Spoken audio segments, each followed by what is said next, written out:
5 langkah dasar membuat model machine learning. Yang pertama, siapkan dataset. Yang kedua, membuat kerangka model. Yang ketiga, mengcompile model.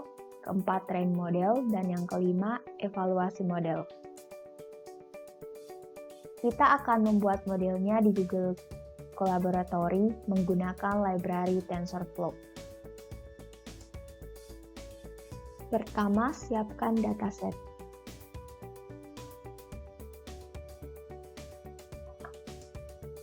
Dataset yang akan kita pakai adalah salah satu dataset bawaan dari TensorFlow Keras, yaitu MNIST dataset. Sekedar info, TensorFlow Keras memiliki beberapa dataset bawaan yang cocok bagi pemula untuk bereksperimen model machine learning. Kita bisa mengaksesnya dengan kode berikut.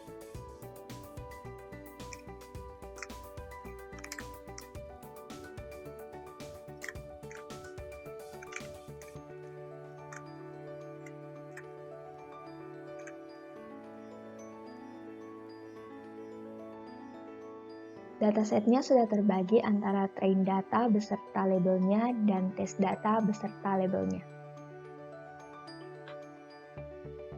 Sekarang kita cek masing-masing jumlah training data dan juga validation dataset.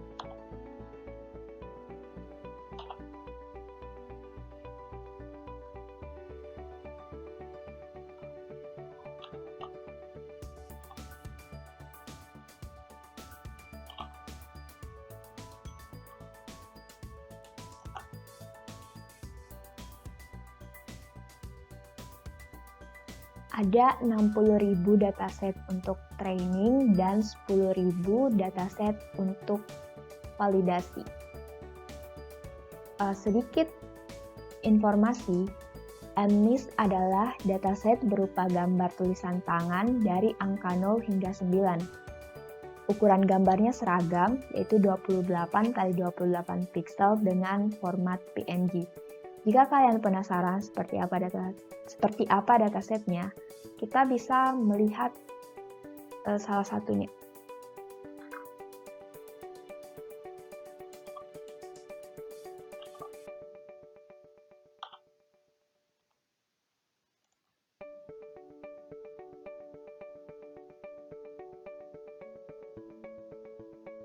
Jika kalian penasaran untuk melihat visualisasinya, gunakan library Matplotlib untuk melihat visualisasi gambarnya.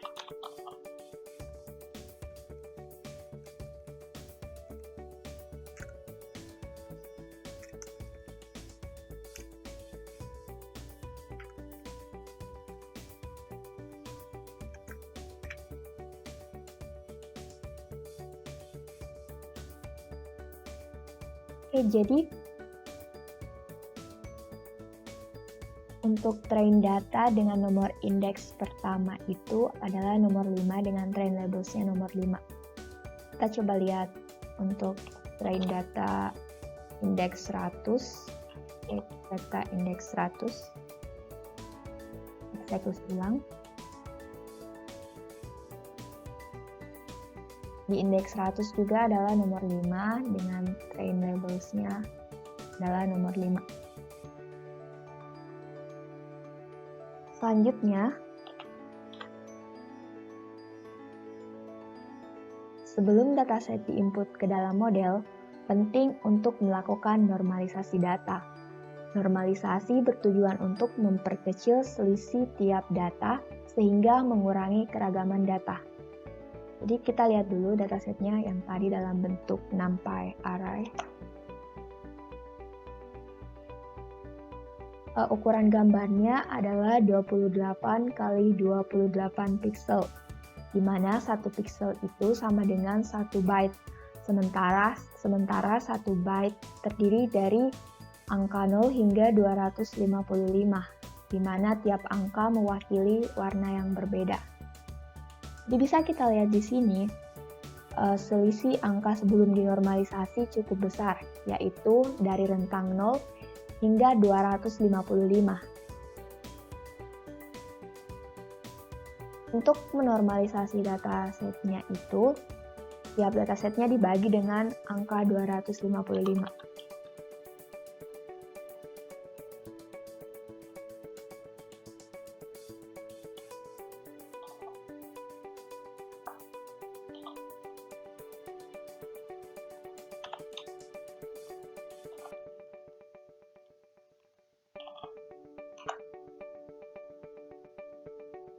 Setelah dinormalisasi, selisihnya tinggal 0 hingga 1, jadi lebih kecil.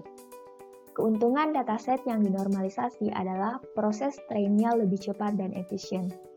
Karena datasetnya sudah siap, selanjutnya adalah merancang model. Model yang akan kita gunakan adalah sequential yang terdiri dari jejeran layer-layer. Model ini sebenarnya adalah model deep learning atau artificial neural network.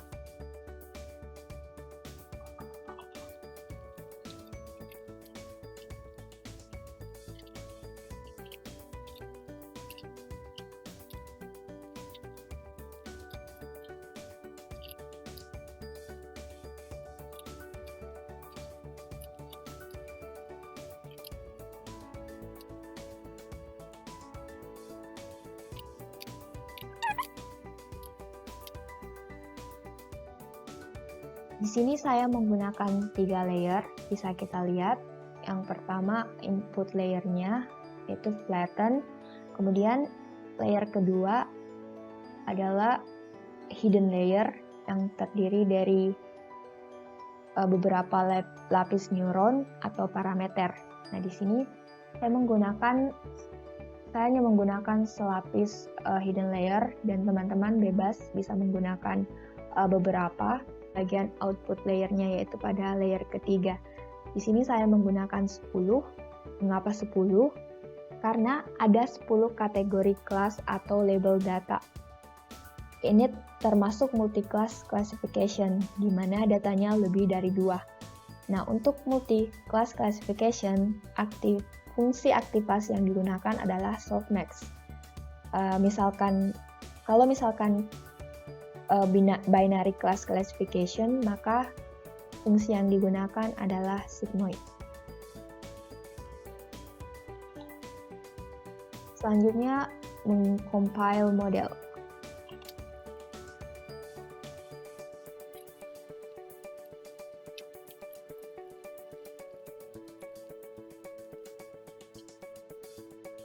Di bagian compile model ini kita menentukan optimizer-nya, kemudian loss-nya, dan juga matrix. Selanjutnya model.fit. Nah, di model.fit inilah terjadi proses train model, yaitu model yang telah dibuat tadi akan mempelajari hubungan antara train data dengan labelnya.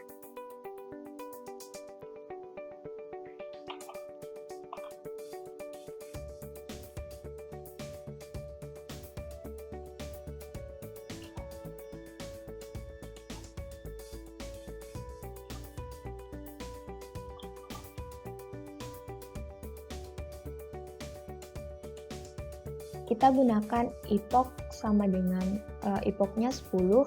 Epoch di sini adalah jumlah berapa kali model mengulang proses training untuk menemukan parameter yang tepat.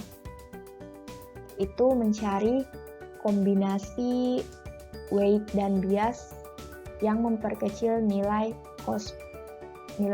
loss atau cost function. Kemudian verbose-nya yaitu 1.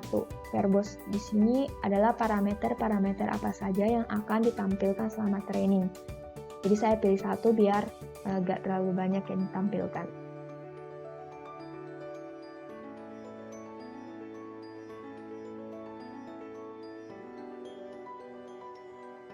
Bisa kita lihat di sini di proses trainingnya di epoch pertama itu nilai loss-nya cukup besar 0,2, sedangkan yang terakhir 0,015 pada epoch ke-10.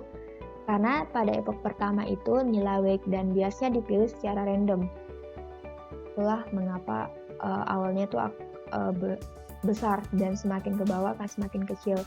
dan akurasinya juga itu pada awalnya akan kecil dan semakin lama akan semakin besar.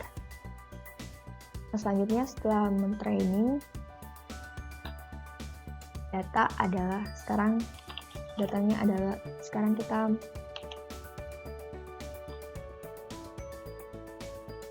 evaluasi data. Jadi tujuan evaluasi adalah menilai performansi model terhadap data yang belum pernah didapat selama training. Mengevaluasi model di sini menggunakan tes dataset. Dataset yang digunakan untuk evaluasi adalah dataset yang berbeda dari dataset yang digunakan untuk training. Jadi jangan menggunakan dataset yang sama.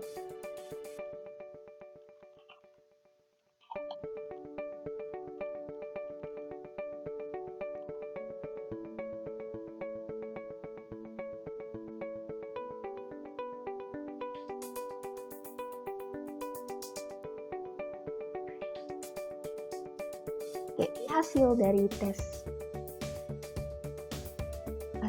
evaluasi datanya, di mana nilai loss-nya besar 0,08, lebih besar dibandingkan nilai loss selama training, dan nilai akurasinya lebih kecil.